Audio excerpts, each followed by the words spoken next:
Welcome to the Pettoon Channel. By jingers, we've got an episode for you today. We're covering a lot of controversial ground, but bear with us, because that's where things are heading with the Pettoon Channel. Controversy, hard-hitting, and here comes Ask Johnny. Hey Johnny, well the old clock has rolled around for another Ask Johnny session. Yeah, Johnny, it's good to have you here too. You're looking pretty good. And of course we have a letter. This one's from Diamond, and she's in Hungary. By Jesus, the Pettoon Channel's big in Hungary. She says, Johnny, I have recently noted that Microsoft have patented a bot program that may enable a person to talk to a deceased loved one in the form of a computer-generated talk box. Johnny, is this a case of science gone mad, or just a sign of things to come? Your input would be a revelation. Love, Diamond. Kiss, kiss, kiss. P.S.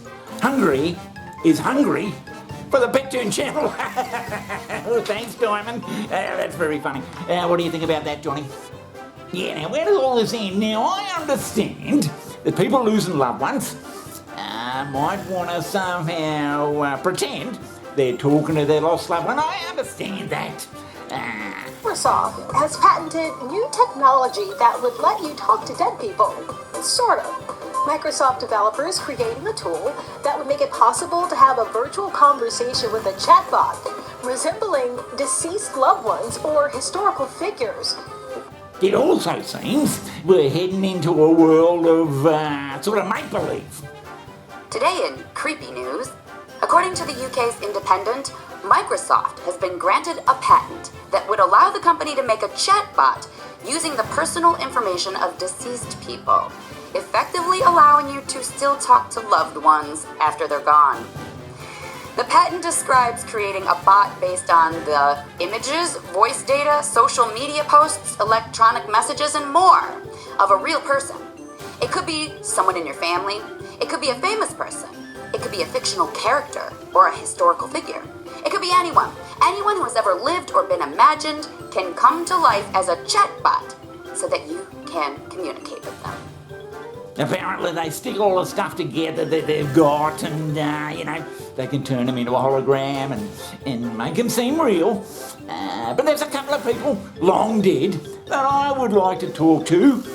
One of them being Adolf Hitler. Adolf Hitler!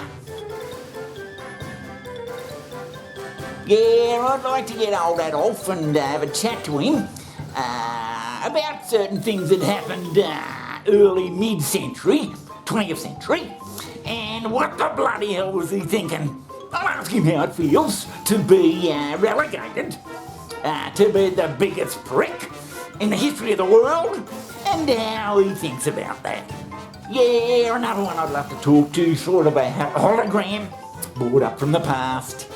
As a talk box would be good old Neil Armstrong. Neil Armstrong? Yeah, I tell Neil that despite a bit of negative publicity in the last few years about whether he actually went to the bloody moon with him and Buzz, and I'd ask him what he thought about that speculation, and he'd probably say to me, well, tell those blokes that don't believe I went. What the hell is that? What the hell is that? 40 kilograms of moon rock sitting in the Jet Propulsion Lab under 24-hour guard. What the bloody hell that moon rock is? And where the hell it come from? Oh, Jesus. And Neil would probably reminisce about all the geologists all around the world who've seen little slides and actually looked at the moon rocks and done all that sort of thing. Nobody said anything, and that the worldwide geologist community are just a bunch of idiots. Tell them that all those geologists are idiots, and they wouldn't bloody know a moon rock if they saw one. You just say that all the geologists around the world are just idiots. Yeah, the world's geologists are just a bunch of idiots. I was a little boy. The Apollo mission was big news to me. This particular photo I remember being published. And if you think that this sort of photo didn't stir a young man's imagination in 1968, well, you just don't know what stirs a young boy's imagination in 1968. Yeah.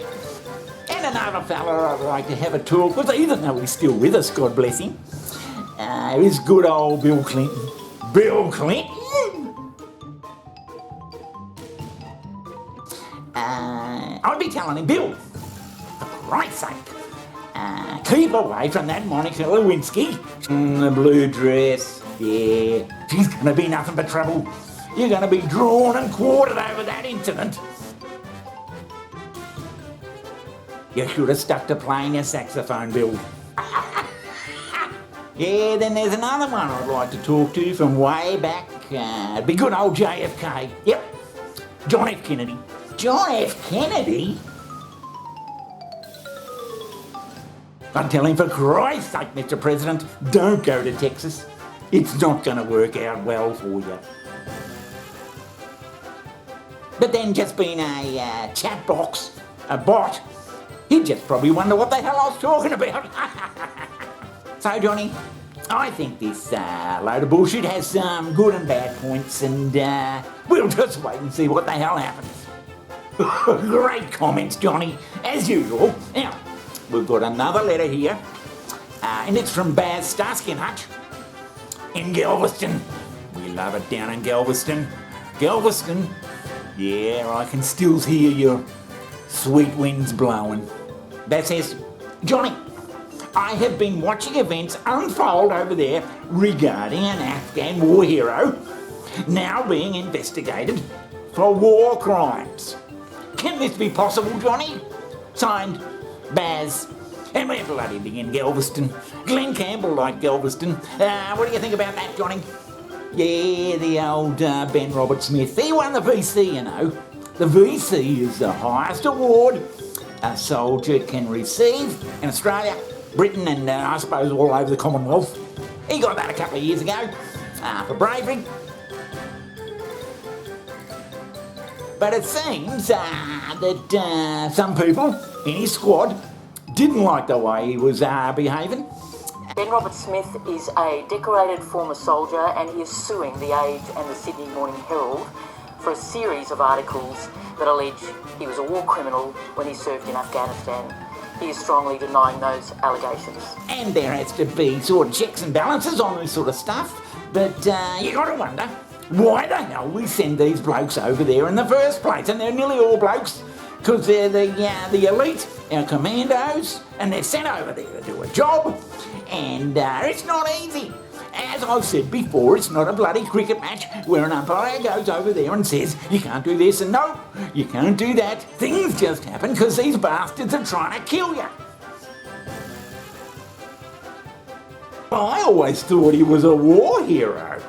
When we send our boys over there, I want them to bloody kick ass and kick ass hard and get the hell out. We've been over there for 16 years, and what's it done? Cost the Yanks over $2 trillion, the whole enterprise, and it doesn't seem Afghanistan is any better than we bloody well left it. So poor old Ben, who I admire greatly, he's just got to suffer through this wokeness, because that's what I think it is. I've talked about it before. You can't have a woke army. It just doesn't work. To get in the SAS, you've got to be a little bit crazy anyway. So you can't have it both ways. You can't have a crazy sort of bloke who wants to go over to other countries and kill people, then expect everything to go along like a cricket match. It's just not going to work. We don't want a woke armed forces.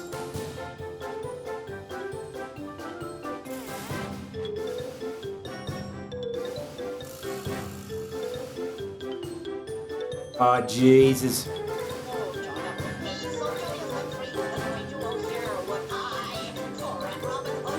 Yeah, it seems you're either a war hero or you're not.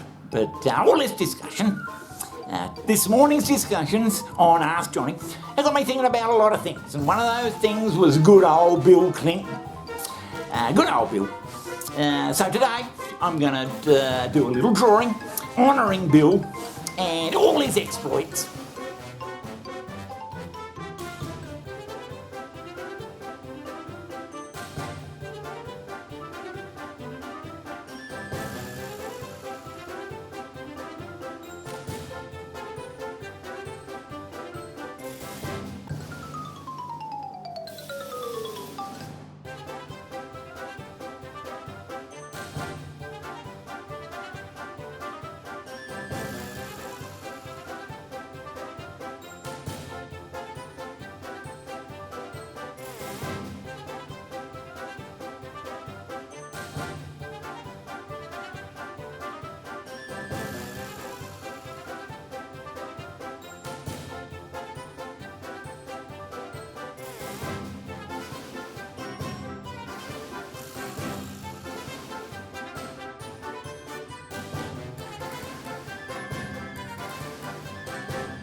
Keep blowing that bloody saxophone, Bill. He's no spring chicken anymore, is he, old Bill? But anyway, that brings us to the end of today's show. If you would like a drawing or if you've got a comment, let me know in that box somewhere down below, and we'll see what we can do about it. But until next time, it's goodbye from me.